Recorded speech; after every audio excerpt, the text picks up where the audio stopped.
Bienvenidos a 360 grados, una visión global de la noticia, un espacio para debatir sobre todo lo que sucede en Colombia y en el mundo. Y empezaremos hoy 360 hablando del segundo día de los controvertidos diálogos de paz en Cuba, que según voceros de las FARC van por buen camino, a pesar que los delegados del presidente Santos piden un trabajo serio, alegado de la gran algarabía. Los negociadores del gobierno y las FARC cumplieron hoy su segunda mesa bilateral en La Habana para intentar un acuerdo que ponga fin al conflicto armado colombiano en una jornada en la que comenzó el alto al fuego unilateral declarado por las FARC hasta el 20 de enero para facilitar el proceso de diálogo. ¿Qué pasa con estos diálogos? Esta noche lo debatiremos aquí en 360. Y nuestro segundo tema será las múltiples tesis que se están manejando en Colombia para ver cómo se suaviza o no se acata el fallo de la Corte Internacional de Justicia de La Haya con respecto al litigio con San Andrés.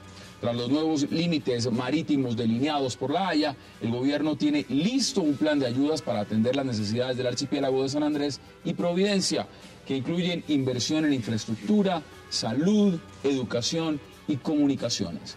Sin embargo, nada se habla de si se acatará o no el fallo. ¿Qué sucederá con este tema? Ampliaremos el debate aquí esta noche en 360 grados. No se vayan, en segundos empezamos con nuestros invitados.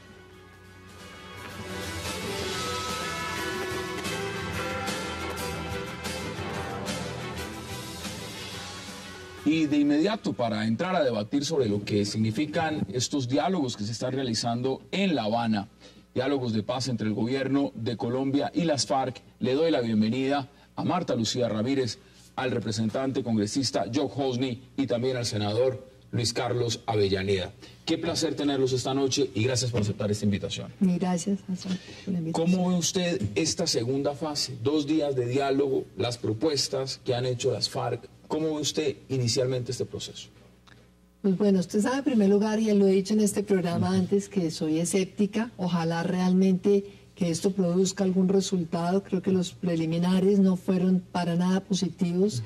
Vemos cómo las FARC ha arreciado sus ataques en distintos lugares del territorio, cada vez más acciones terroristas, de tal manera que pienso que lo único positivo fue ese anuncio el día de ayer de una tregua por 2 meses que ojalá sea definitiva y ojalá realmente pues se cumpla. Creo que hay que estar muy a la expectativa, hay que tanto avance tiene el proceso, pero le voy a confesar una cosa, creo que esto tiene realmente un ingrediente de prudencia que es bueno mantener, pero el secretismo tampoco me parece conveniente, y no me parece conveniente precisamente por el tema de la segunda parte de este programa, porque es que en una negociación de estas hay temas que afectan a muchos millones de colombianos y en donde realmente creo que el país tiene que estar muy consciente que se está negociando, que se está discutiendo. Y entonces, pues esto en el secreto me parece que en un momento determinado hay que cuidar que no nos vaya a dar malas sorpresas. Tengo amigos periodistas ahorita en La Habana y es hermético. Es realmente lo que se puede saber es muy poco.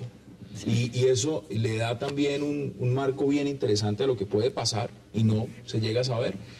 Congresista, qué gusto. ¿Cómo ve usted esta segunda etapa, esto que está pasando en La Habana? Al contrario, yo soy optimista. Me parece que las reglas fueron impuestas por el gobierno. Seguir en guerra todo el tiempo. No podemos quejarnos hoy de que arrecien la FARC o no, porque eso fueron las condiciones que el mismo gobierno dijo. No va a haber tregua, no vamos a cesar. Le han puesto un ánimo las FARC que me parece interesante, pero además me parece que el camino conduce a una resolución, porque ya las FARC se han jugado mucho capital político internacional y nacional como para echarse para atrás. Me parece que ahí también hay otra lectura. Es un juego muy arriesgado, más para la FARC que para el gobierno colombiano. El gobierno tiene la obligación de dialogar porque son los caminos de la paz que le impone la Constitución. Claro. Hay que buscar la paz, así que yo creo que solo veo optimismo. Senador Avellaneda, bienvenido también. ¿Cómo lo ve usted? Bueno, yo soy un optimista. Comparto con el doctor Hosny que es un deber. Es un deber de todos los colombianos, no solamente del presidente, de todos los colombianos. Porque pues la paz tal vez es el bien más anhelado que tenemos los colombianos después de muchísimos años de un conflicto largo, conflicto de más de 5 décadas, un conflicto que nos ha dejado más de 6 millones de víctimas.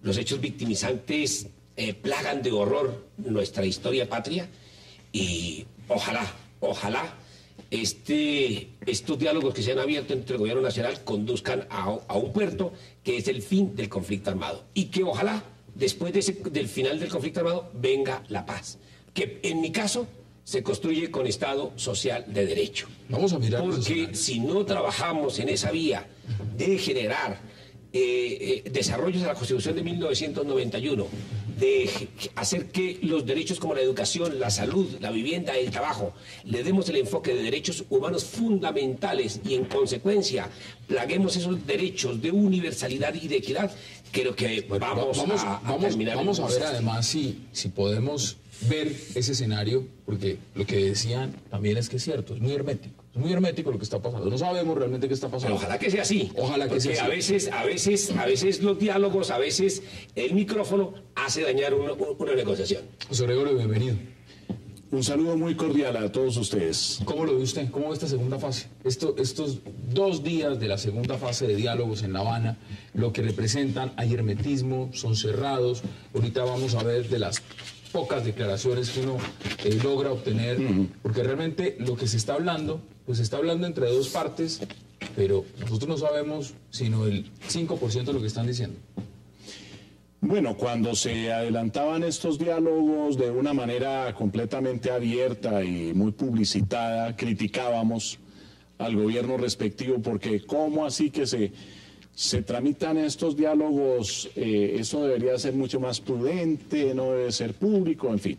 Y entonces ahora hay críticas porque se están llevando a cabo con esa reserva que es tan importante. Yo creo que es necesario, me parece que se está dando un paso adelante importantísimo y que tiene que haber mucha prudencia de parte y parte. Y creo que esa prudencia se está logrando poco a poco.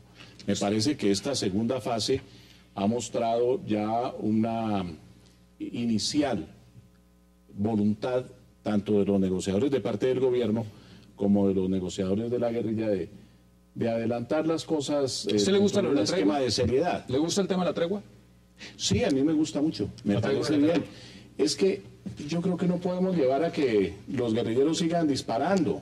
En este momento, si ellos dicen, y hay en principio que creerles, desde luego, yo sé que hay razones a veces para desconfiar, porque tenemos unas experiencias anteriores, pero yo sería partidario de que les diéramos una confianza inicial y de que realmente, pues, si ellos quieren adelantar esa tregua de una manera sincera, navideña, pues, creámosles. Lo que pasa es que ojalá no ocurra que ahora aparecen unos frentes que dicen que no recibieron a tiempo la noticia. Por eso les pregunto, porque realmente hay que creer en esa tregua o se están tratando de hacer pasar por políticos unos que están sentados allá, cuando sabemos que acá hay unos que no acatan las órdenes de allá y los que son narcotraficantes que están acá felices. Mira, yo creo que eso es un punto bien importante. Eso es muy importante, Hassan.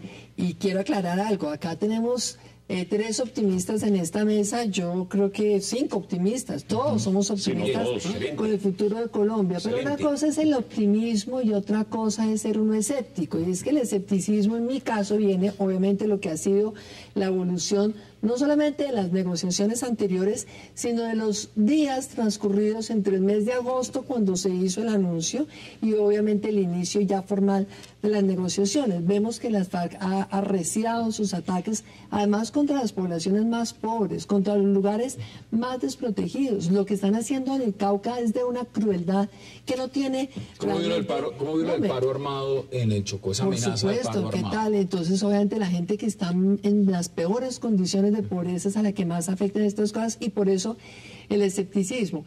Pero sí creo que en este momento de la tregua, el gobierno hace bien, y lo hace muy bien el ministro de Defensa cuando dice, esta es una tregua unilateral que celebramos, pero acá el Estado tiene que seguir cumpliendo con su deber, que es combatir hasta el último de los que estén alzados en armas en este país contra el Estado colombiano. De tal manera que habrá que esperar, ojalá que esta tregua realmente se mantenga, pero que en los 2 meses, ojalá de verdad avancen aceleradamente esas negociaciones, y aquí entonces viene un segundo elemento de análisis. Mire, si el gobierno quiere algo rápido, la FARC quiere algo muy lento. Veamos declaraciones justamente de uno de los negociadores de las FARC, Santrich.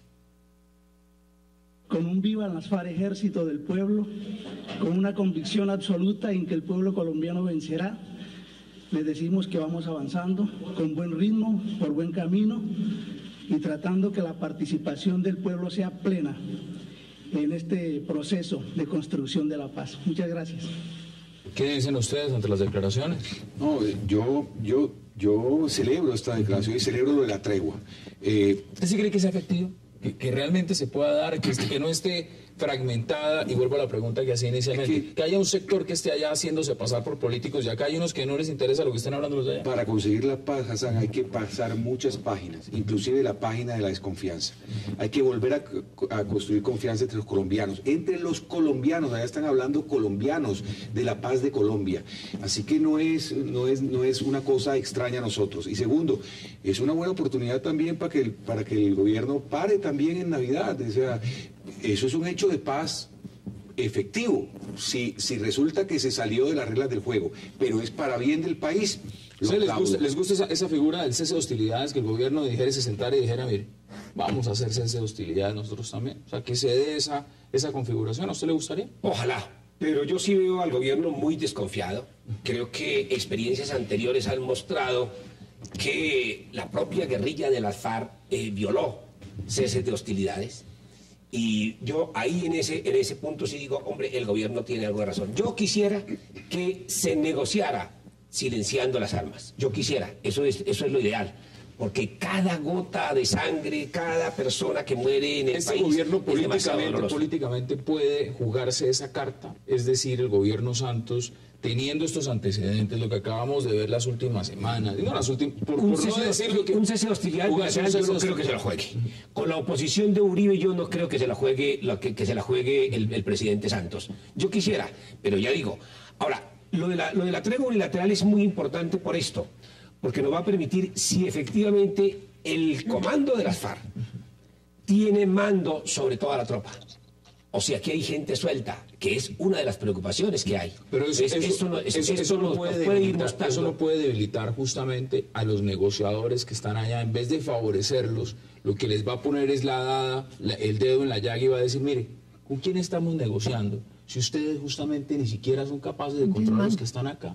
O sea, ¿para qué nos sentamos a negociar con ustedes allá? Es probable, si ustedes no son es capaces probable, pero nosotros necesitamos saber si efectivamente hay un mando unificado de la FARC, y si las tropas o todos los frentes hacen caso al comando. Eso juega a favor del gobierno. Decir una cosa. Eso juega a favor del gobierno. Acaba de producirse una noticia en este instante de que ya hubo unos ataques de la FARC hoy, esta noche, esta tarde, en el departamento del Cauca. Y eso es grave. Gravísimo, porque le rompe la credibilidad a la FARC en la mesa de negociaciones. Pero este es un tema también que hay que mirarlo con calma. En Cauca y Neiva.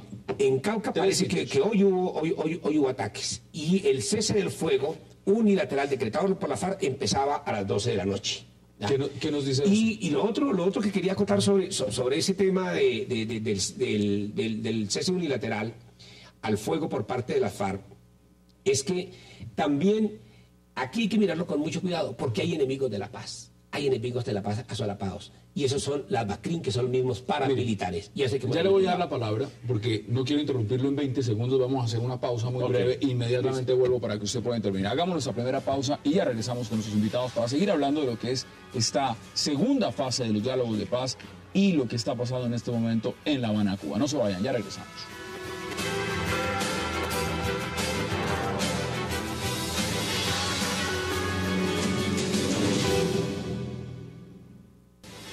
Le doy la palabra a José Gregorio, porque antes de ir a la pausa lo interrumpí, no le dejé entrar. Ahí tiene usted la palabra. Bueno, yo iba a decir sencillamente que es una declaración unilateral, una orden unilateral, no es un acuerdo que se está llevando a cabo entre el gobierno y la guerrilla, y frente a una actitud unilateral que muestra la guerrilla, creo que no se le puede responder diciéndole, cuando manifiestan ellos, no queremos seguir disparando durante este tiempo, que el Estado les conteste, sigan disparando, sigan matando, sigan agrediendo a la población civil. Yo creo que esa es una posición que no podemos asumir definitivamente, sin perjuicio de que, claro, pues el ejército que tiene su función y que como el gobierno no ha adoptado la posición de también su propio cese, pues sigue ejerciendo la función José Gregorio, que corresponde. mientras estamos acá debatiendo, nos están viendo, nos están enviando mensajes, estamos viendo el Twitter, hoy en día uno está conectado. Y, por ejemplo, mire lo que nos están escribiendo. Activación de campo minado en Jausano, Cauca. Inaugura la tregua de las FARC. Lo dicho, al terrorismo no se le puede creer. Es decir, es coherente, o cómo se puede interpretar que salga Iván Márquez en unas declaraciones que vamos a ver, diciendo tregua navideña. Imparto la orden. Imparto inmediatamente. Y estemos hablando de activaciones de campos minados en el Cauca. ¿Eso cómo se interpreta? Pues fíjese que algunas personas dijimos en agosto que había que ver con quiénes estaba negociando el gobierno, si era con todas las FARC o era apenas con una fracción de ese grupo terrorista. Y creo que esto nos demuestra que es apenas con una fracción y no tenemos claro realmente qué capacidad de compromiso va a lograr esta dirigencia de las FARC frente a unos frentes que sabemos que son absolutamente de narcotráfico, a quienes les interesa es su negocio del narcotráfico y que va a ser muy difícil realmente poner en cintura. Me parece que ojalá de verdad. Pero como gobierno, y le hago la pregunta indiscreta, en este momento un gobierno, ¿qué mensaje le manda a los negociadores en La Habana?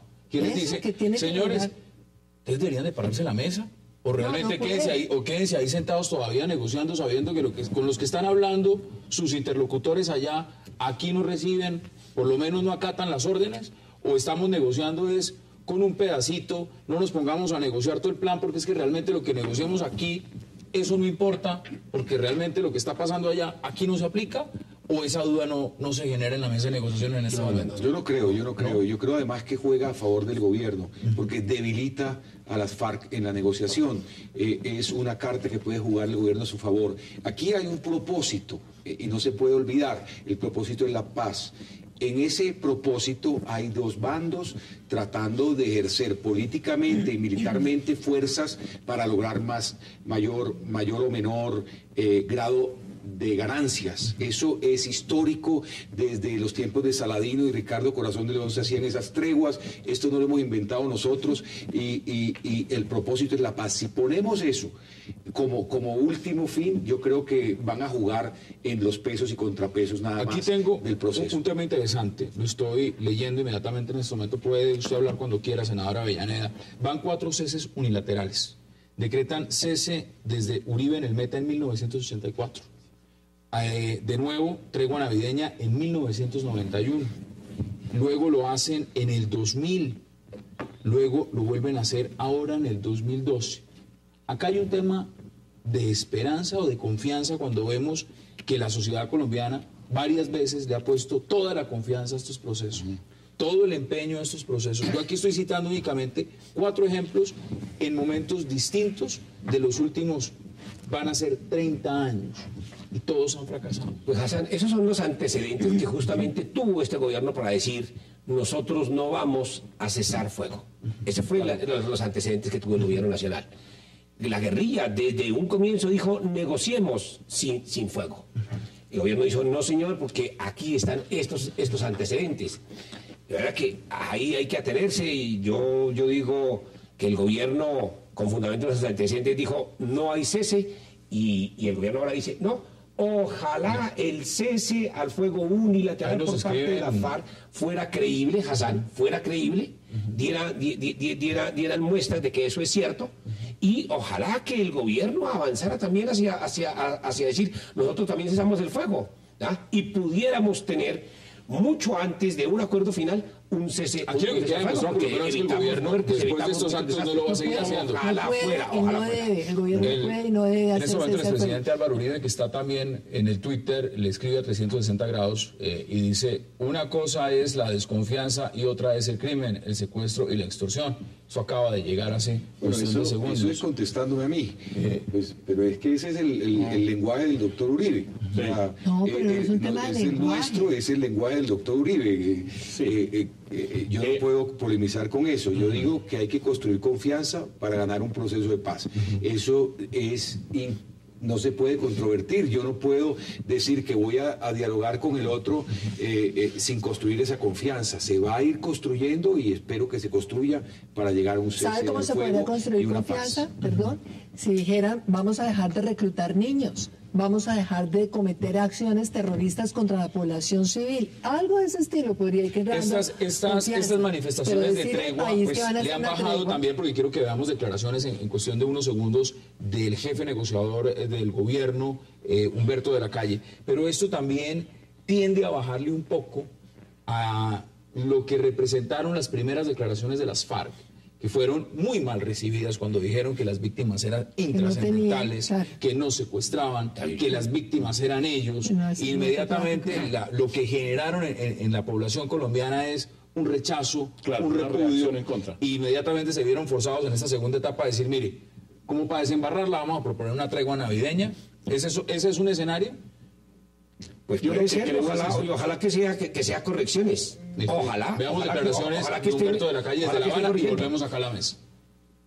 Creemos que es fundamental la discreción y eso no es un capricho del gobierno, es también fruto de las experiencias nacionales e internacionales. Esto no es un ejercicio retórico, aquí no venimos a hacer un concurso de oratoria, aquí venimos a tomar decisiones concretas. Aquí vinimos a tomar decisiones concretas y nadie duda que Humberto de la Calle y el equipo negociador van con esa intención. La pregunta es si los del otro lado tienen el mismo poder de decisión y van con la misma intención. Bueno, es que tú habías dicho una cosa con la cual yo también reaccioné. A mí nunca me gustó esa declaración de la FARC de que las víctimas son intrascendentes. Eso creo que eso es uno de los peores desaciertos. Todo proceso de paz, toda persona que se meta hoy modernamente en un proceso de paz, sabe que el proceso de paz tiene que darle a uno 3 elementos: verdad, justicia, reparación. Y un principio: no repetición. Y en el tema de verdad, justicia y reparación, ¿quiénes están? Fundamentalmente las víctimas. ¿Quiénes necesitan la verdad? La necesitan las víctimas. ¿Quiénes necesitan la reparación? Las víctimas. ¿Quiénes necesitan justicia? Las víctimas. Luego, las víctimas son el centro de atracción de un proceso de paz, ¿ya? Y por eso hizo bien el gobierno del presidente Santos, al que yo le hago oposición, hizo bien en plantear y apoyar la ley de víctimas, la ley 1448, que tiene muchas dificultades en su aplicación, pero que ojalá, porque ese sí es un muy buen porcentaje de anticipación hacia un proceso de paz. Ese fue un buen gesto de paz del gobierno del presidente Santos. Bueno, la actitud del gobierno en el sentido de comenzar estos diálogos de paz, ya obviamente que cuenta con todo el respaldo de los colombianos, no podría eliminarse, impedirse por el solo hecho de unos antecedentes en donde otros procesos de paz han fracasado. Eso para referirme a los antecedentes en el caso de los cese al fuego. Me parece que al abrir el proceso de paz, ya el gobierno está partiendo de la base de que puede darse en el camino un cese al fuego, porque precisamente se trata de buscar la paz. Yo sé perfectamente que el objetivo del gobierno es poner fin al conflicto, pero entre que sigan disparando y que haya un cese al fuego, yo prefiero que haya el cese al fuego. Repito, porque mediante ese acto, que ojalá, repetimos todos, sea sincero, están haciendo un aporte, estamos salvando vidas, estamos salvando bienes muy valiosos para los colombianos, en fin. Acá hay un tema y es... Lo que creo es que no los podemos obligar a que sigan disparando. No, evidentemente creo que la gran mayoría de colombianos están buscando y le apuestan a la paz, le apuestan a una paz. Ahora, la pregunta es si vamos por ese camino o vamos desviándonos en los mismos errores del pasado. Tenemos que empezar a concluir. este segmento. ¿Cuáles son sus conclusiones brevemente? Creo que hay que mantener la línea que ha expresado el ministro de Defensa. Las fuerzas militares tienen la obligación de seguir atacando, de seguir desmantelando toda esta organización armada. Creo que en el pasado ellos han sido expertos en ganar tiempo. Aquí hay tiempos que son distintos, mientras el gobierno por un lado ha dicho que quiere hacer un proceso con cierta celeridad. Ellos dicen que ellos no tienen afán, pero yo creo que ellos deberían ser hoy los más afanados. Usted pone algo interesante que quiero esto preguntarle. avanza. ¿Quién está poniendo los tiempos acá? Pues hasta ahora los ha puesto las FARC, me parece. Pero si ellos entonces hoy tienen el afán de demostrar que esto sí avanza y que en esos 2 meses de tregua realmente hay avances, solamente en ese momento, dentro de 2 meses, se podría plantear la posibilidad de que el gobierno, en 2 meses, que no hubo absolutamente ninguna hostilidad, y avanzan en la negociación, de pronto el gobierno diga, nosotros podemos eventualmente reducir la presión militar en algún lugar, pero yo creo que el gobierno no puede dejar de cumplir su obligación de atacar hasta el momento en que no haya un acuerdo ya completamente firmado y con verificación que le dé plenas garantías al país de que las FARC no vayan a atacar. 20 segundos, sus conclusiones para que todos puedan concluir, además teniendo en cuenta que el gobierno tiene un tiempo, una agenda, y una agenda limitada y específica. Y ha dicho, yo de aquí no paso. La agenda que pactaron las FARC y el gobierno nacional es una agenda que nos permite decir que vamos a llegar a un proceso rápido de paz, de fin del conflicto mejor. ¿Por qué? Porque es una agenda corta, es una agenda muy realista, no es la agenda del caguán. ¿Ah? Y el gobierno ha dicho, hombre, necesitamos negociar esto en meses, no en años. De manera que trabajemos con optimismo. Congresista. Yo creo que el proceso va bien. Yo creo que el proceso va bien. Y creo que las FARC, y lo reitero, se metieron en una apuesta muy grande, están para mí en un callejón sin salida. Yo creo que están comprometidos algunos vecinos, Venezuela, Cuba, detrás de ellos, que les va a quedar muy difícil jugar esta carta para atrás. Los errores del pasado, la silla vacía, el plantón al presidente Pastrana, todas las burlas a la sociedad sirvieron para llegar a este momento. Todo es un proceso unido, inclusive todo el gobierno de Uribe, toda la política del presidente Uribe, todo eso es un proceso continuado hasta este momento. No se pueden separar, pero tampoco se puede reversar. Tampoco podemos seguir viviendo épocas pasadas. En 20 segundos sus conclusiones, José Gregorio.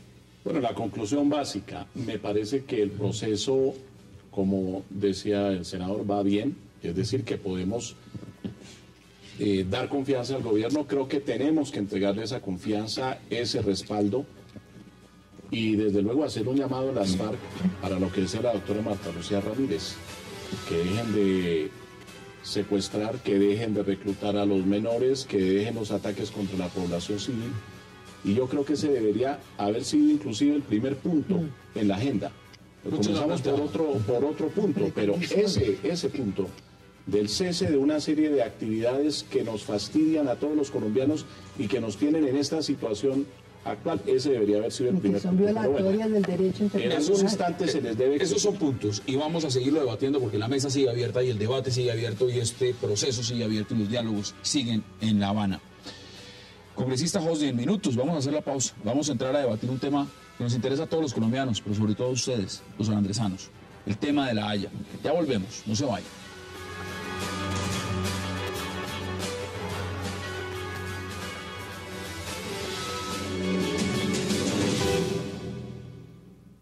Inconsistencias que no podemos aceptar. Y respeto total al derecho internacional. Rechaza enfáticamente ese aspecto del fallo. Es decir, una falta de seriedad, una falta de responsabilidad total. No vamos a descartar ningún recurso, ningún mecanismo. Recurrir a la Corte Celestial. Lo único que queda es que recurren a la Corte Celestial. Estos tratados, es decir, los que se refieren a las fronteras y límites de Colombia, deben ser aprobados por reforma constitucional. Entonces, ¿para qué fueron a la Corte? ¿Para qué admitieron a la Corte? Esta misma noche dormiré en San Andrés. Bienvenido a San Andrés, presidente Sánchez. Bienvenido a San Andrés.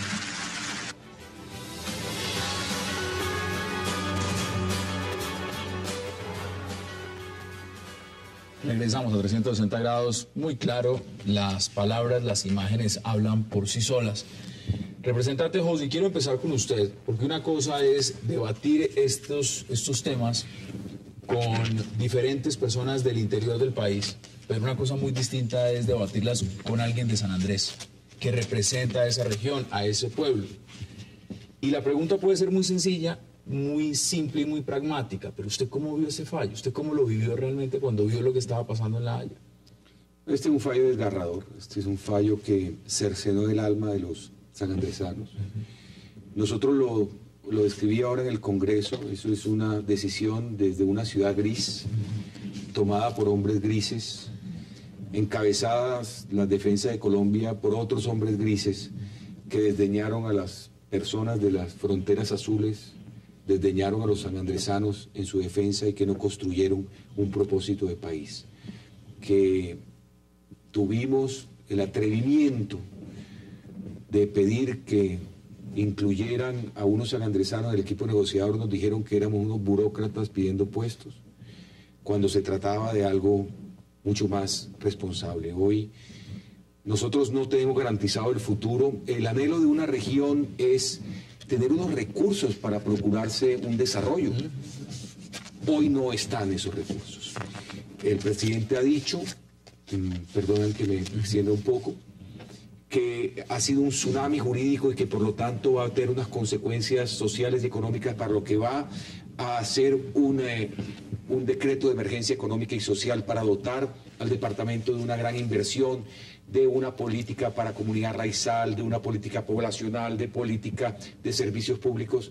Nos parece bien, lo aceptamos, pero nunca como compensación, porque es moralmente inaceptable recibir una compensación por lo que no tiene compensación.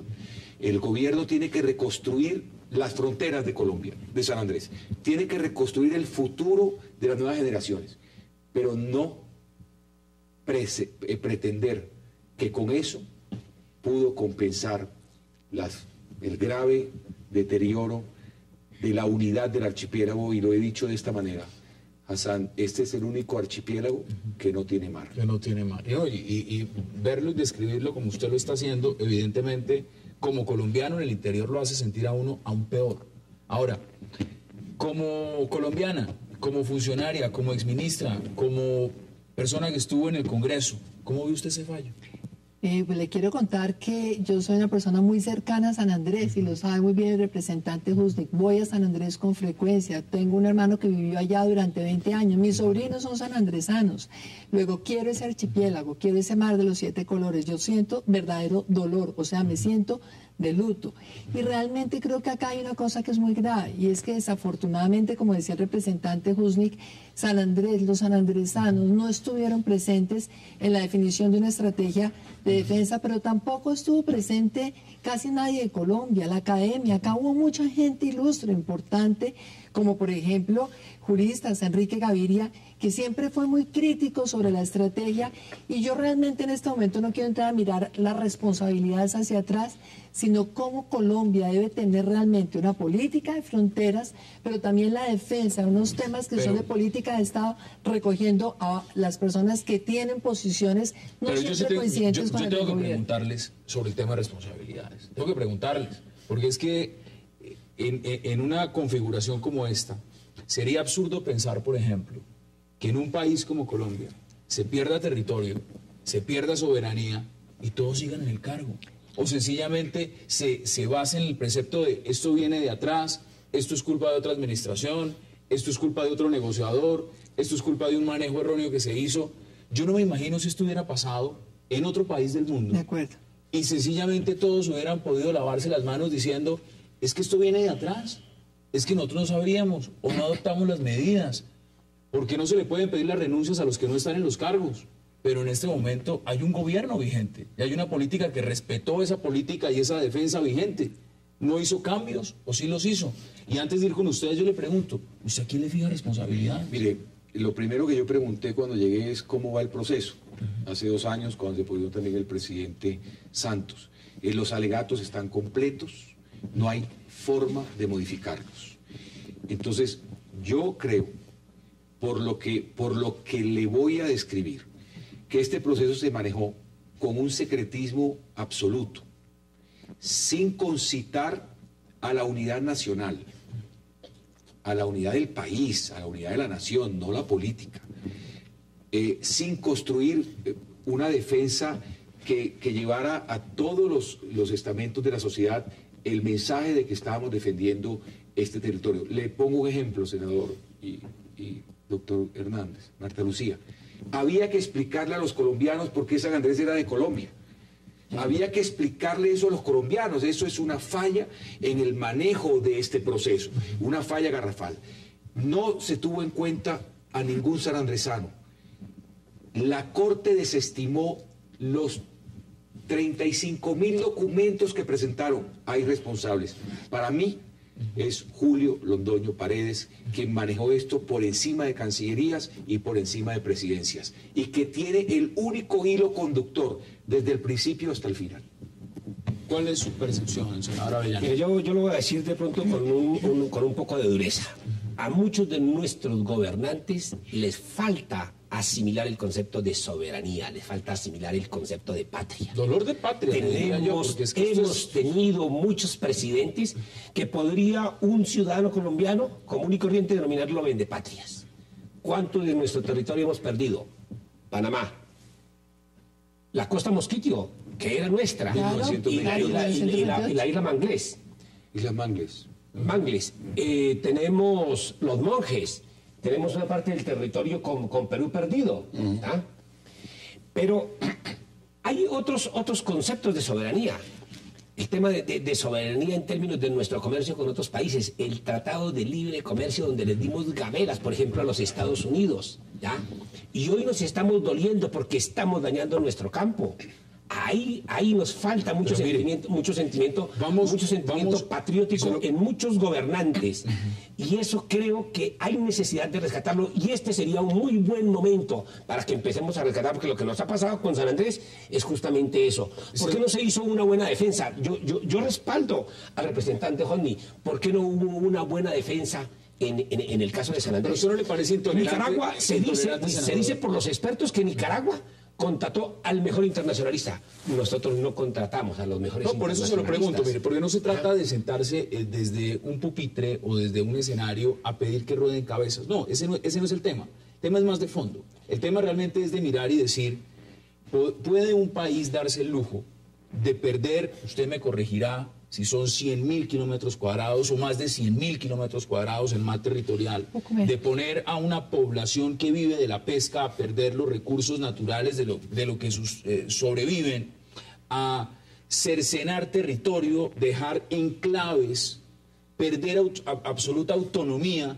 y sencillamente ser tan sensatos, porque así lo consideran, de decir, no es que esto no es culpa de nosotros?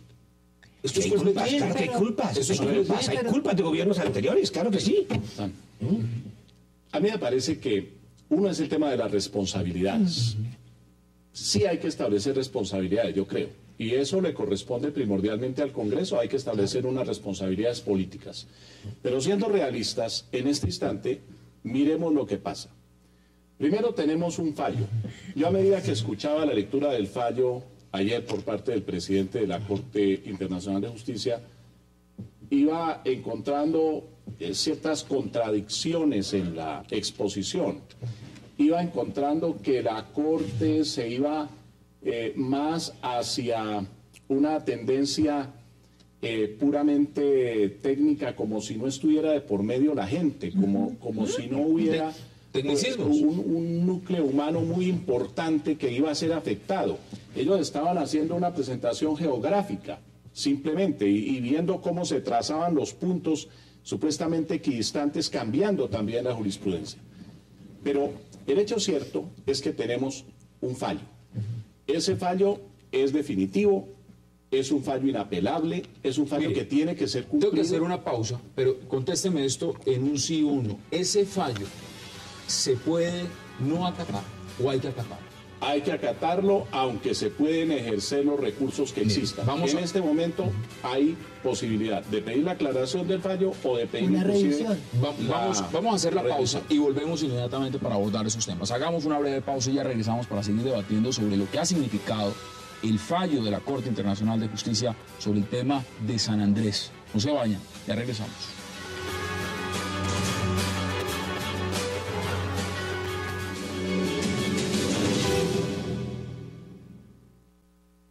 Hemos discutido la posibilidad de poder decretar una emergencia que nos permita los instrumentos legales y financieros para poder poner en marcha ese gran plan a que me he referido, para poder darle a este archipiélago la visión de un mejor futuro y donde todos trabajaríamos en forma mancomunada.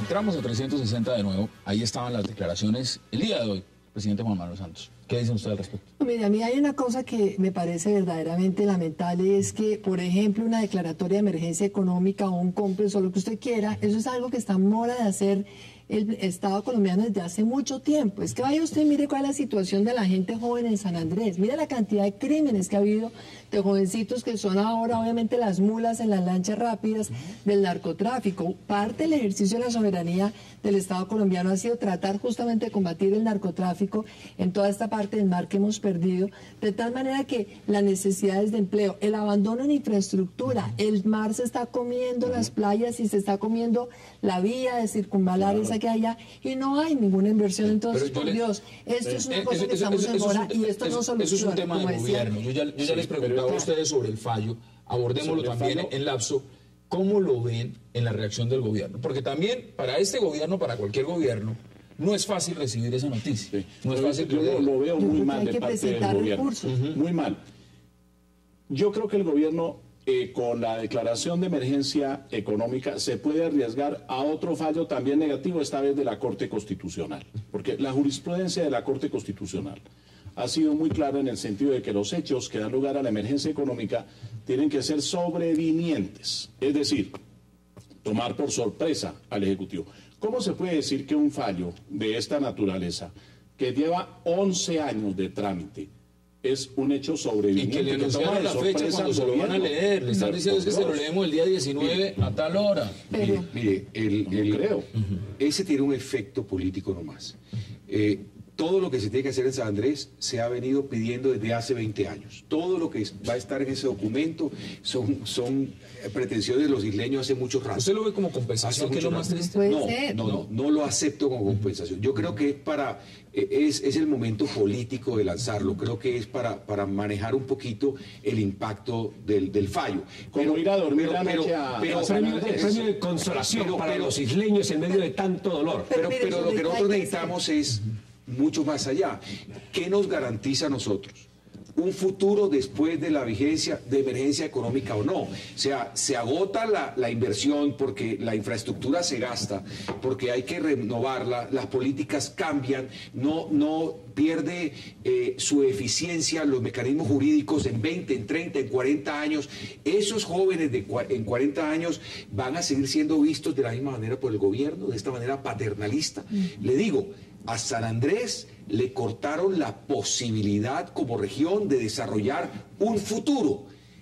Hay que hacer que eso se reconstruya. Eso todavía no es este documento. Frente a esos argumentos, la pregunta es muy puntual. El fallo, desde el punto de vista suyo, de los sanandresanos, que usted representa, ese fallo hay que acatarlo, ese fallo hay que respetarlo. Yo se lo voy a contestar de dos maneras. La manera práctica del sanandresano hoy es: a mí no me importa si se acata o no. Y se lo voy a transmitir para que vean cómo cambia la visión de la región. El pescador sanandresano quiere que le garanticen que puede salir a pescar. Hoy, en la actual circunstancia, con el meridiano 82 colombiano, lo podía hacer a medias, porque Nicaragua es un país muy agresivo en el mar Caribe. Están armados hasta los dientes, tienen AK-47 todos y son piratas. Hoy el tema es: me van a garantizar que yo pueda pescar por encima del acatamiento, porque las líneas en el mar no existen. Eso solamente es en el frío de una decisión en La Haya. Pero allá los pescadores están preguntando eso. Y nosotros nos estamos preguntando las riquezas minerales que nosotros dijimos, déjenlas ahí, no exploten petróleo. Pero ahí está. Los adresados no Sí, queremos porque puede poner en riesgo el ecosistema marino, los arrecifes de coral que son la barrera que nos separa de la desaparición. Hoy pueden Nicaragua lo ve igual. Entonces esos dos Nicaragua lo ve temas igual. son más importantes que el acatamiento o no. Tiene la palabra. Pero mire, yo quisiera decir lo siguiente. Primero que todo, es difícil decir hay que desacatar un fallo internacional. Colombia siempre ha sido reconocido como un país respetuoso del derecho internacional, Legalista etcétera. y todo lo demás. Pero también es cierto que hay unos recursos que hay que tratar de invocar como sea, a ver si con alguno de estos recursos de todas maneras se logra una definición distinta. Pero por otro lado, si nos ha funcionado la diplomacia colombiana durante estos años, que nos funciona ahora, porque ¿cuál es el temor de aplazar el cumplimiento del fallo? Que nos van a llevar al Consejo de Seguridad. Pero el Consejo de Seguridad, ¿qué hace? Hace unas recomendaciones. Pues yo me anticiparía ya a pedirle a todos los países miembros del Consejo de Seguridad y a toda la comunidad internacional, amiga de los dos países, a que ayuden a encontrar una solución. Pero hasta en principio hay que desacatar el fallo. De una vez. Usted lo dice hay que abiertamente. desacatarlo Hay que ya, desacatarlo. de una vez. No cumplirlo. Buscar los mecanismos, pero desacatarlo. Yo creo que hay que ¿Qué dice usted, senador? ¿Y qué dice luego? Mire, yo creo que... de acatarlo. Yo creo que frente al fallo hay que interponer los recursos que, de acuerdo con las normas internacionales, puedan caber. Eso hay que hacerlo. Una vez ese fallo esté en firme, yo digo que hay que acatarlo. Colombia tiene una tradición acatarlo. Esa es mi posición. Pero teniendo Colombia, un tratado que desconoció Nicaragua. Nosotros tenemos una tradición internacional de respeto al derecho internacional. Y así nos han quitado Desacatar el fallo es decirle a nuestros connacionales que también nosotros podemos desacatar nuestros fallos. Y eso es probablemente peligroso. Yo en ese sentido, yo sí quiero respaldar en este momento al presidente. El presidente había dicho al comienzo que no, que el fallo, que no sé qué, y como que yo no entendía. Ahora el expresidente Uribe está diciendo que hay que desacatarlo. Yo no estoy con el expresidente Uribe. Yo creo que eso trasciende, senador. Esto trasciende partidos políticos. Esto la pregunta yo se la formulo. El expresidente Uribe no sirve. El favor más flaco que le hace el presidente Uribe a los adversarios hoy es opinar. Porque todos los presidentes deberían estar rodeando, los expresidentes, al presidente en su decisión. Pero yo como sanandresano sí puedo pedir el desacatamiento. Porque lo que pasa con el presidente Uribe al pedirlo es que politiza la discusión. Y eso sí que es grave para nosotros. Entonces se va a volver un tema de reelección o no reelección. Déjame que coincida con usted en un punto. Uno de los grandes problemas que nosotros tenemos es el centralismo. Pese a la Constitución de 1991 que ordenó descentralización, nuestro país es excesivamente centralista. Pero mire, y ese centralismo se ve muchísimo con respecto a San Andrés. Allá sí que es mucho más grave. Claro, hay otras zonas, Chocó, Buenaventura, en fin. Pero ese es un gran pecado y en eso tenemos responsabilidad los congresistas. Acto Legislativo 01 de 2001. Acto Legislativo 4 de 2007, que le quitó recursos a los departamentos, que le quitó recursos a los municipios en educación, en salud, en saneamiento básico, en agua potable. Tenemos a las regiones en estado de abandono. Ese fallo. Puntualmente, porque yo se lo quiero plantear de una forma distinta. El argumento de ser legalista es muy válido y además suena muy bonito. Y además entra dentro de un marco... No, entra dentro de una configuración que Colombia siempre respeta los temas internacionales. Yo le pregunto, al pescador en este momento, al pescador sanandresano, lo decía el presidente Santos en su declaración inicial, a mí me nombraron, me eligieron para velar por los intereses de esos colombianos. Exacto. Veló por los intereses durante el proceso. ¿Usted cree que lo hizo? Esa es la pregunta que le formulo. ¿Usted cree que se hizo en ese momento? Porque Colombia estuvo presente a lo largo de todo el proceso. Se esperó hasta el último día, hasta el momento de la sentencia. Cuando la sentencia le fue favorable en unos aspectos, manifestó que ese fallo es definitivo y que es inquebrantable y que es un fallo inatacable desde el punto de vista jurídico. Pero aquello que no nos convino, el presidente dice, no nos satisface. Y hay quienes están proponiendo que desacatemos el fallo. Entonces, primero que todo, las relaciones de Colombia en el nivel exterior se fundan en la soberanía, es cierto, pero también en el respeto a los principios del derecho internacional. Colombia participó en ese proceso. Colombia en su momento no quiso denunciar el tratado en el que se basó, un tratado del año 48, Así es, en el que se basó la Corte Internacional de Justicia para asumir la competencia. Hasta el último día la señora canciller nos estaba diciendo que esperaba con confianza los resultados del fallo. Eso va a ser una maravilla. Eso es sencillamente que cuando nosotros acudimos, cualquiera de nosotros, a un juez para que nos resuelva un litigio, Mire, cuando el juez falla, no le podemos decir al juez que como no nos conviene el fallo, no lo acatamos. La otra pregunta sería, ¿cómo se desacataría el fallo? Ya me lo contesta. Tengo que ¿Cómo hacer la pausa y usted nos contesta el tema. Hagamos esa breve pausa y ya regresamos aquí en 360 con sus invitados.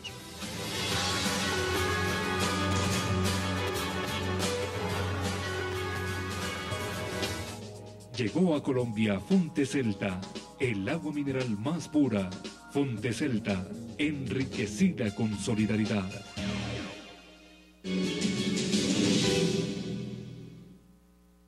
Tuvimos una reunión con los pescadores, tanto los pescadores artesanales como los pescadores industriales. Analizamos la situación, qué pueden hacer hoy, qué podrán hacer hacia adelante, cómo nuestras Fuerzas Armadas, nuestra Marina va a defender sus derechos en todo momento. Eso es prioritario. Parte de la razón de mi visita tiene que ver con ese aspecto fundamental, la defensa de los derechos fundamentales de los habitantes del archipiélago. Regresamos a 360.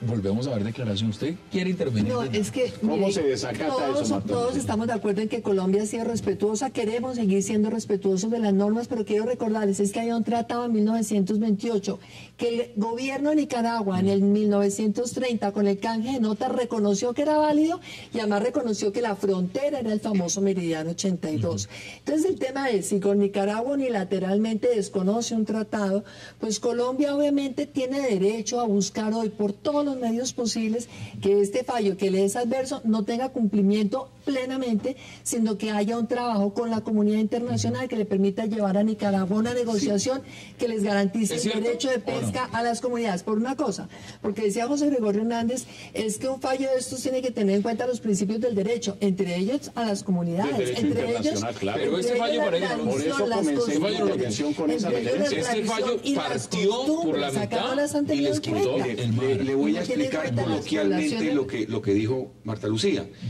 Colombia le regala toda la costa del Caribe, la costa de la Mosquitia, a Nicaragua. Con eso ellos hacen una proyección de 200 millas hoy, desconociendo el tratado. Colombia debió decir, pero si usted lo desconoce no tiene costa, porque nosotros se la regalamos.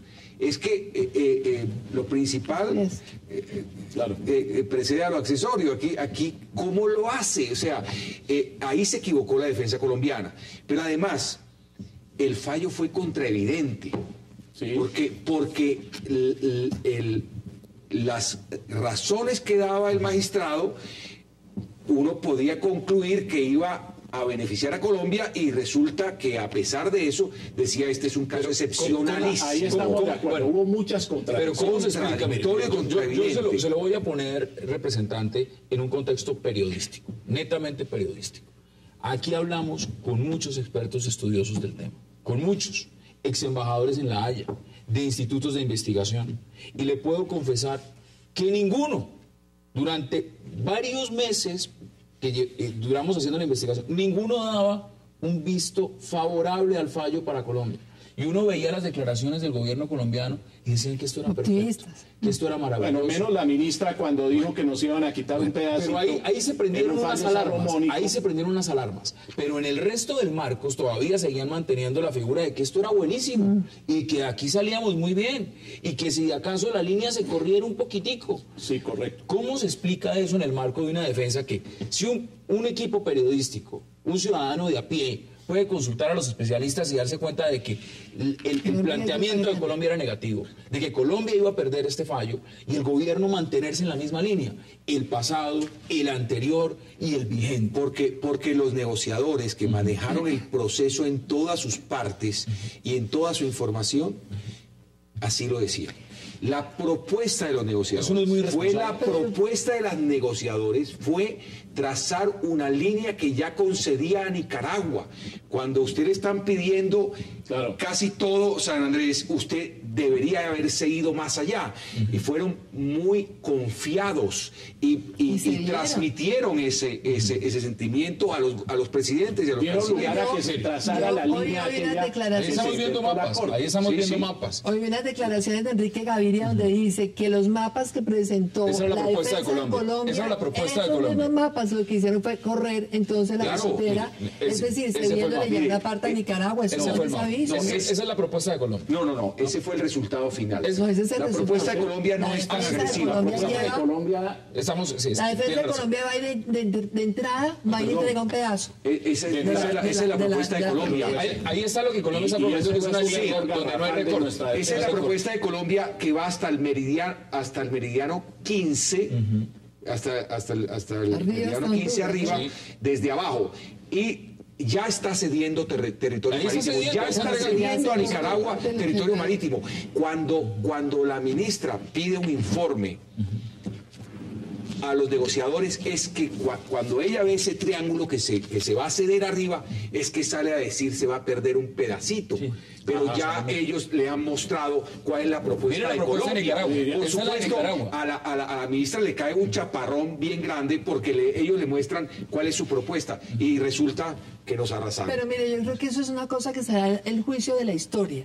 Pero hoy, ¿qué pasa con esas comunidades? Yo creo que es absolutamente inminente una negociación que tiene que buscar el gobierno colombiano para garantizar, primero, que mantenga el derecho de pesca, que no vayan el día de mañana a matar a uno de estos pescadores. Usted me contestará, ya hay grupos resales,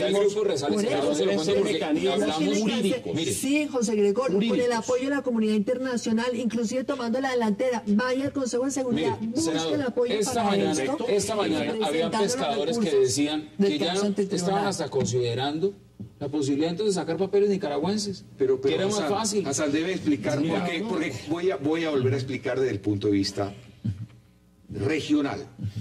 Esa región del Gran Caribe Occidental es una sola comunidad étnica. Es una unidad. Es una sola comunidad étnica. El papá nace en Providencia, la mamá es de Bocas del Toro, el muchacho nació en Bluefields, Nicaragua. Allí no hay fronteras y son las mismas familias, los mismos apellidos, son tíos, hermanos, primos. Así se puede reconstituir la frontera, con esos lazos familiares.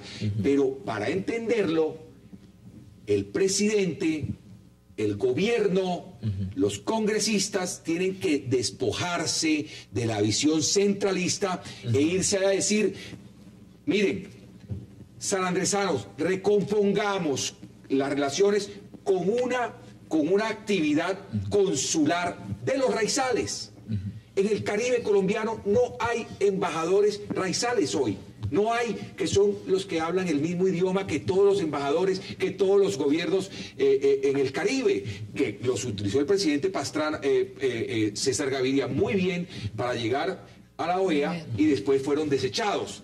Hay que desplegar una política coherente con cónsules, con embajadores colombianos en esos países y se reconstruyen estos tratados y esta libre circulación. Y por último, Hassan, Colombia tiene que colonizar Nicaragua a través de San Andrés. Si nosotros hacemos un tratado con ellos, le vendemos todo lo que hay porque ellos no producen absolutamente nada. Eso también es una oportunidad para Colombia de reconstruir un buen cliente comercial. Mire hoy en día Nicaragua ya lo que tiene, porque ya Nicaragua es parte del ALBA. Nicaragua también es un país que tiene un respaldo detrás de Venezuela. Claro, Venezuela, Irán está construyendo la embajada más grande en América Latina en Nicaragua. Los intereses que hay frente a Nicaragua Canal interoceánico. Entonces, esta no es la misma Nicaragua, esto es otra Nicaragua. Y es una Nicaragua que yo veía ayer las declaraciones del presidente Ortega, decía, esto es un triunfo de la revolución sandinista. Claro. O sea, esto no nació de la noche a la mañana. Esto lo buscaron hace mucho tiempo. En el 80 fue la revolución y a partir de que lo buscaron, como nación, como país, todos lo buscaron. La nulidad la presentó la revolución sandinista. Es decir, del Tratado de 48. Tiene que haber algún momento en que alguien se pare en este gobierno o en este país y diga, mire, yo la embarré, la hicimos mal, pero no ha salido el primero. Al día de hoy no ha salido el primero. ¿Es eso aceptable? Mire, Hassan, a ver, yo quiero colocarle otra perspectiva a este tema. El tema es el de la soberanía alimentaria de los sanandresanos y de todos los habitantes del archipiélago. El sanandresano vive de la pesca y come lo que pesca. ¿Ah? Por eso es que el tema es tan sensible en este momento para los sanandresanos. El sanandresano vive una parte del comercio, pero la otra gran parte vive fundamentalmente de la pesca. Yo creo que nuestros ojos, los ojos del gobierno, deben estar puestos en ese tema. Senador, ¿cómo solucionar ese problema? Y es la pesca la que construye la identidad del pueblo sanandresano, no el comercio. Pero, congresista, es la que fija yo le el ser humano sanandresano, el rito de la pesca, el pescador que se va, la mujer que se queda esperándolo, esos cantos, toda la cultura nace de allí. Es algo mucho más profundo. Yo les quiero preguntar es una forma de vida. Una cosa a la que yo convidaría al gobierno nacional. No es solamente seguridad alimentaria, es de futuro y de forma de vida. Antes de que ustedes pongan eso sobre la mesa, yo le quiero preguntar algo, y se lo pregunto como exministra, como alta funcionaria en cargos en este país. Aquí se ha hablado de que Colombia es muy importante el tema legalista, el respeto a las instituciones, el derecho. Daniel Ortega es un hombre que está acusado de haber cometido fraude en las últimas elecciones en Nicaragua. Y eso no es algo que salió en los periódicos, eso se sabe. De violación de menores. Claro. Esto es un hombre que acaba de no respetar un tratado internacional, que cometió fraude para volverse a reelegir en el poder, que si algo ha hecho es violar toda la normativa nacional en su país, coger las instituciones y apoderarse de ellos, volverse despótico en el poder. Y este es el hombre que nos acaba de quitar mar territorial y soberanía en el Caribe colombiano. Vamos a seguir pensando que por el tema de ser legalistas, de que porque nosotros sí respetamos las instituciones, entonces nos tenemos que ver bien frente a la comunidad internacional. Pero ese es un problema interno de Nicaragua. Pero el problema no es ese. Yo le quiero acordar otro antecedente. Es que la revolución sandinista, cuando desconoció unilateralmente el tratado famoso es Guerra de Bárcenas, fue estando precisamente Ortega en su primer gobierno. Y entonces resulta que nada de esto es casual. Y sí es evidente que el día de mañana, entonces, él con otra declaración como la de ayer, absolutamente agresiva contra Colombia, entonces termina arrinconándonos, y esto no nos puede suceder. Yo creo que Colombia tiene la obligación moral, legal, de buscar mediante recursos, no solamente que Colombia pueda, claro que sí, en eso estamos de acuerdo. En eso estamos de acuerdo. Mar territorial, sino el derecho de los sanandresanos a su mar, a su parte del territorio. Porque es que hoy el mar es un territorio muy importante. Tengo que hacer la última pausa y les doy la palabra de inmediato. Una cosa, esto no es un tema solamente de seguridad alimentaria.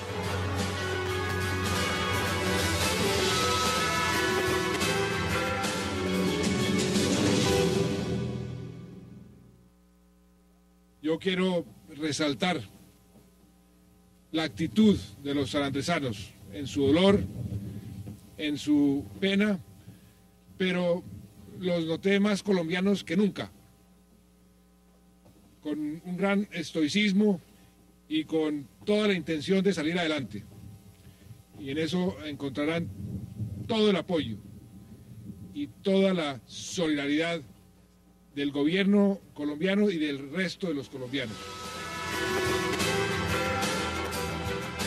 Estamos a 360. Mire, José Gregorio, usted es un constitucionalista, usted es un hombre de derecho, usted es un magistrado. usted puede tener muchas luces en el campo de lo que es acudir a una corte, porque usted lo ha puesto en esos contextos. Si uno va, uno tiene que acatar. Tiene que atenerse al fallo. Tiene que atenerse al fallo. Pero yo vuelvo a participar en un proceso. Yo no le voy a cambiar su argumento. Lo que pretendo es una respuesta que lo haga entender como muchos colombianos no la entienden. Es el tema de la soberanía. Es el tema de los intereses propios de un país. ¿Puede un país sentarse y recibir un fallo, una sentencia de este calibre, que va en contra de su soberanía, que va en contra de sus intereses, y sencillamente de todo lo que constituye el tema más fundamental de un país? Y decir sencillamente, pues hombre, ¿sí? ¿Nos toca acatarlo? Déjame que se lo explique como se lo explicaría a un alumno. ¿Sí? Déjame que se lo explique como yo se lo explicaría a un alumno. Es una decisión, perdón, senador, es que hay, primero, recursos desde el punto de vista jurídico, pero segundo, Colombia no puede sentar el precedente, porque el día de mañana le fallan a Colombia a favor en otro caso, y entonces Colombia no va a poder, no va a tener autoridad moral para decir, cúmplanme el fallo. Es un tema de autoridad moral. Y por otra parte, ¿usted cree que Nicaragua se va a quedar quieta ante una actitud de Colombia de no acatar el fallo? No creo. Y existe también otro elemento que vale la pena tener en cuenta en este caso. Y es que yo le preguntaba a la doctora Marta Lucía hace un momento cómo se incumple el fallo, cómo se desacata. En este momento Colombia no tiene que hacer nada. Los que lo están haciendo son los nicaragüenses que ya están convencidos, con base en el fallo, de que ese es su territorio, y entonces van a comenzar a ejercer la justicia. Nos queda poco tiempo, vamos a poner puntos sobre las... Hassan, mire, eso lo entiende un niño de quinto de primaria. Mira, ¿estamos de acuerdo? Un padre de familia tiene un pleito con su vecino sobre un terreno, y están peleando. Se pelean, todos los días se vacían, no sé qué, si sé cuándo. ¿Ah? Un día deciden, oiga, ¿por qué no vamos a un tercero, a un juez, a que nos resuelva el pleito? Eso está claro, eso está claro. Nos vamos al juez.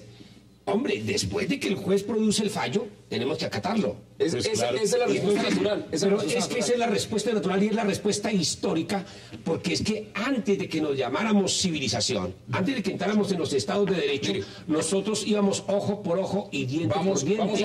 Y la civilización... Qué pena, yo no comparto ese ejemplo tan simplista. Matemos con los nicaragüenses. Porque el ejemplo suyo sería válido, entonces si después los dos vecinos dicen, muy bien, vamos a ponernos de acuerdo, y eso hizo Colombia con Nicaragua en el tratado de 1938, les guerra Bárcenas. Después lo que sucede es que el vecino dice, ¿sabe que ya no me gusta ese tratado? Entonces usted, el vecino llega y le dice, yo voy a llamar al policía de la cuadra, y entonces vecino dice... Vea, senadora, yo le voy a contestar, Marta Lucía, entonces no, senadora, Marta Lucía, entonces le voy a decir, no, el hecho es que gobiernos anteriores nuestros dijeron, nos vamos a la Corte Penal Internacional. Ahí está el error de haber dicho, nos vamos a la Corte Penal Internacional. Ahí está el error. Le voy a contestar de esta manera. Ahí está el error. Ahí están los culpables. Mire cómo se la voy a poner, senador. Se la voy a poner de esta manera. A los sanandresanos no nos preguntaron si queríamos ir a La Haya o no. Porque no hay participación ciudadana en el país. Porque no hay participación ciudadana. En 1928 el país no les preguntó si querían que les regalaran a la costa Misquitia parte de San Andrés y Providencia. No nos preguntaron si queríamos ir a La Haya o no. De acuerdo. No nos llevaron al equipo negociador. Yo no sé cómo van a ser los colombianos blanquitos. Garantícenos nuestras fronteras marítimas, nuestra seguridad alimentaria, nuestra forma de vida y nuestro futuro de las próximas generaciones, y ustedes verán, señores gobierno colombiano, cómo lo hacen. Si lo acatan, si no lo acatan, si lo hacen por tratado, garantícenos esto, porque a nosotros ustedes, señores del gobierno colombiano, nunca nos preguntaron, señor Londoño Paredes, nunca nos consultó, nunca nos hizo parte de eso, y hoy tiene que cargar con ese bulto el gobierno actual. Esa sí es la respuesta que el presidente me tiene que dar a mí y a los sanandresanos. Esa lo quiero plantear de esa manera. Ahí queda planteado. ¿Cuáles son sus conclusiones Colombia en tiene 20 que movilizar segundos? toda su diplomacia para lograr negociar con Nicaragua y la garantía de los derechos de pesca para los sanandresanos. Pero además, mientras tanto, presentar todos los recursos necesarios, irse a buscar a la comunidad internacional ir al Consejo de Seguridad y explicar que esto es una situación que en donde Nicaragua desobedeció todos los tratados internacionales, desobedeció el derecho internacional, y estamos en un tratado en el cual un fallo en el cual nosotros no nos vamos a declarar en desobediencia al fallo, pero sí tenemos que esperar el tiempo necesario a buscar la solución negociada y también obviamente los recursos que se sus puedan conclusiones, presentar. senador, brevemente en 30 segundos. Un fallo muy lamentable para todos los colombianos, especialmente para los sanandresanos. Dos, esto es culpa de un excesivo centralismo que han tenido diferentes gobiernos. Dígame un nombre. No todos los gobiernos, Dígame todos los uno. gobiernos. Todos los Dígame, yo no gobiernos. le voy a decir Mire, que el primer gobierno que pero ya le aceptó acabaron Corte los Penal segundos. Internacional, hay una falla. Falta de participación ciudadana. Lo que dice el representante Hosni es muy cierto. Cuando les preguntaron, aquí despreciamos la Constitución. La Constitución es una Constitución que dice participación ciudadana y no lo hemos dado. Y finalizo con esto.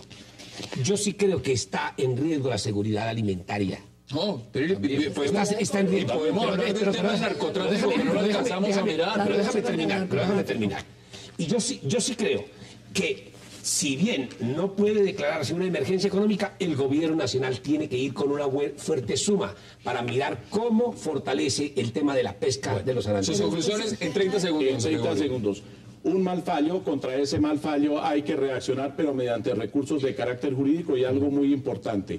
El gobierno debe pensar en denunciar el tratado de 1948, el tratado de Bogotá, que es el que le dio competencia a la Corte Internacional de Oye, salirse de la Justicia. Corte, ¿no? Pero no porque ese tratado era solamente para los conflictos que surgieran con Bueno, pero él se fue el que le dio la competencia a la no, Corte. es que ese es el problema, que Que le dio la competencia a la Corte, o si no, ¿por qué Colombia acudió a la Corte? Porque el tema de fronteras nunca fue definido. No ha debido, pero decía, se nos vienen, más. señores, otras demandas. Acuérdense de lo que les estoy diciendo. Se vienen otras demandas con base en este antecedente. El precedente es lo más grave. Representante Jack Hosni, gracias por aceptar esa invitación. Gracias. Muy importante conocer los puntos de vista de los de allá, Doctora Marta Lucía, gracias por aceptar la Gracias, invitación. insisto, esto es un tema que va mucho más allá de la seguridad alimentaria, es la seguridad nacional, es la lucha contra el narcotráfico y es el ejercicio de la soberanía que por muchos años Colombia ejerció en ese mar. Senadora Avellaneda, como siempre, gracias por aceptar la invitación. Gracias. Y finalizo de acuerdo con Marta Lucía. Este es un problema de soberanía, el que muchos gobiernos han despreciado y lo siguen despreciando. José Gregorio, gracias por aceptar la invitación. Bueno, muchas gracias a todos. Y a ustedes, gracias por acompañarnos. Tenemos una cita mañana de nuevo aquí en 360 para seguir debatiendo toda la agenda política de Colombia y del mundo. Es una próxima oportunidad.